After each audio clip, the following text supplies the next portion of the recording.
अस्सलाम वालेकुम दोस्तों, मेरा नाम है साहिल और आप देख रहे हैं इस्लामिक नेम चैनल। फ्रेंड्स, आज हम बात करेंगे फ़िरदौस नाम के बारे में। फ़िरदौस नाम का मतलब होता है जन्नत यानी पैराडाइज़।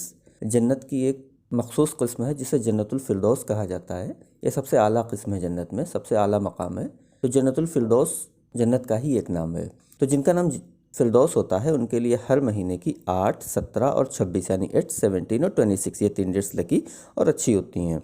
अगर बात करें इनके लकी डे यानी लकी दिन की, तो लकी दिन इनके लिए सबसे बेस्ट रहेगा सैटरडे यानी शनिचर। शनिचर का दिन इनके लिए बेहतर है। अगर बात करते हैं इनके लकी कलर की, तो लकी कलर में इनको नीला कलर यानी ब्लू कलर और ब्लैक यानी काला कलर, ये 2 कलर इनके लिए अच्छा सूटेबल रहेंगे।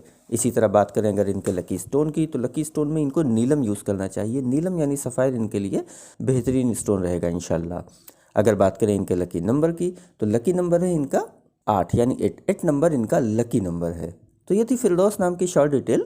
अगर ये वीडियो आपको अच्छी लगी हो तो इसको लाइक करें, शेयर करें, हमारे चैनल को सब्सक्राइब करें। अगर आप अपने नाम के बारे में और जानना चाहते हैं या किसी और नाम के बारे में जानना चाहते हैं तो कमेंट बॉक्स में उसका नाम लिखिए, बहुत जल्दी आपको उस पर वीडियो मिल जाएगी। अगर आप अपने नाम के बारे में और डिटेल के साथ तफसीलात के साथ जानना चाहते हैं तो इसके लिए इस वीडियो के डिस्क्रिप्शन में आपको एक लिंक मिलेगा, उस वीडियो को देखिए, वहाँ पे आपको जानकारी मिल जाएगी कि किस तरह आप अपने नाम के बारे में और ज़्यादा मालूमात और मुकम्मल तफसीलात जान सकते हैं। तो जाइए उस वीडियो को देखिए और मालूमात हासिल कीजिए। आज की वीडियो में इतना ही, मिलते हैं आपसे अगली वीडियो में। जब तक के लिए अल्लाह हाफ़िज़।